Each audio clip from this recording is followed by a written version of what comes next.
Western Australia ने एक बड़ी मजेदार बात ये की है, उन्होंने ये कहा है कि भाई हमने अपनी अनाउंसमेंट तो कर दी सब क्लास 190 और 491 के लिए, लेकिन हम हर महीने के अंदर इसका एक इनविटेशन राउंड रन करेंगे।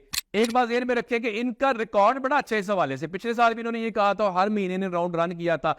गेट रेडी, और जो जो इनकी रिक्वायरमेंट है उनको अगर आप पूरा करते हैं तो भाई आपके चांसेस बन सकते हैं। आपकी ऑक्यूपेशन कुछ भी है और किसी भी स्केड्यूल के अंदर आप आते हैं, इनकी ऑक्यूपेशन लिस्ट में अगर आप आते हैं तो आपके पॉइंट्स बन रहे हैं, तो आपको जरूर अप्लाई करना चाहिए। आप ऑस्ट्रेलिया में, ऑस्ट्रेलिया से बाहर हैं, आप वेस्टर्न ऑस्ट्रेलिया में इंटरस्टेट है, भाई जरूर अपनी किस्मत को आजमाएं, कोई पता नहीं आपका भी इनविटेशन आ जाए। वेस्ट ऑस्ट्रेलिया ने साल 2024-25 के लिए अनाउंसमेंट्स कर दी। मैं इसके हवाले से एक ओवरव्यू आपको दे दूं। इसके ऊपर लॉन्ग वीडियो, मेरे ख्याल से कोई 15-20 मिनट की वीडियो मैंने यूट्यूब में डाल दिया, लेकिन ओवरव्यू मैं इसी के ऊपर आपको दे देता हूं।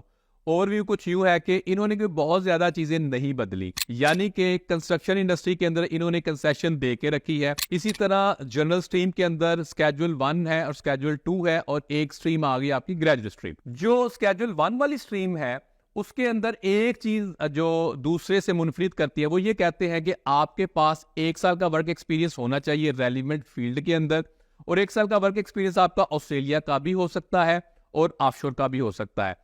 इसी तरह इन्होंने ये कहा कि जो आपने जॉब कॉन्ट्रैक्ट देना है वो 491 के लिए नहीं देना, और अगर आपकी कंस्ट्रक्शन इंडस्ट्री है तो तब भी आपको कॉन्ट्रैक्ट एग्जेम्प्टेड है। लेकिन अगर आपने सब क्लास 190 के लिए अप्लाई किया हुआ है तो आपके पास फुल टाइम जॉब कॉन्ट्रैक्ट होना चाहिए जो कि मिनिमम 6 मंथ्स का हो। और इसके अलावा इन्होंने ये क्या कहा कि जब आपकी एप्लीकेशन खुलेगी तो एप्लीकेशन के टाइम से विदिन आप 3 मंथ्स के अंदर अंदर वो जॉब का स्टार्ट डेट होनी चाहिए। अगर वो फिक्स्ड पीरियड का कॉन्ट्रैक्ट है तो 6 मंथ्स उसके ऊपर फिनिश डेट भी होनी चाहिए। अगर खुला है तो आपकी सिर्फ स्टार्ट डेट ही काफी है। इसके बाद उन्होंने ये कहा कि आपके पास स्किल असेसमेंट होनी चाहिए, इंग्लिश प्रोफिशिएंसी होनी चाहिए, so on and so fourth. इसी तरह इन्होंने कुछ रैंकिंग्स भी की हैं। इन्होंने ये कहा कि इस साल की खूबी ये है कि हमने आपको जो एप्लीकेशन चार्जेस है $200 वो नहीं लेंगे। इसके अलावा जो ऑफशोर में है या इंटर स्टेट में है उनको इक्वल अपॉर्चुनिटी दी जाएगी, लेकिन प्रायोरिटी उसको दी जाएगी जो कि वेस्ट ऑस्ट्रेलिया में रह रहा है।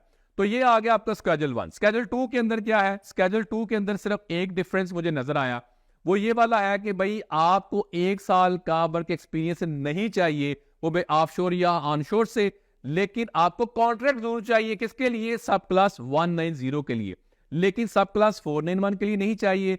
और कंस्ट्रक्शन रिलेटेड इंडस्ट्री में अगर आपकी ऑक्यूपेशन है तो आपको तब भी कॉन्ट्रैक्ट नहीं चाहिए फुल टाइम जो कि वेस्टर्न ऑस्ट्रेलिया से हो। एक और चीज ध्यान में रखें कि इनकी दोनों की ऑक्यूपेशन लिस्ट अलग-अलग है, आपने अपनी ऑक्यूपेशन को चेक जरूर करना है। तीसरी स्ट्रीम इनकी है ग्रेजुएट स्ट्रीम। ग्रेजुएट स्ट्रीम के अंदर इन्होंने बड़ी मोटी मोटी बातें ये की हैं कि भाई आपका जो प्रोवाइडर है, कॉलेज है, यूनिवर्सिटी है, वो होना चाहिए वेस्टर्न ऑस्ट्रेलिया से अक्रेडिटेड। उसके ऊपर इन्होंने पूरी एक लिस्ट दी हुई है, अगर वहां से मिसिंग है तो क्राइको से जाके चेक कर लें।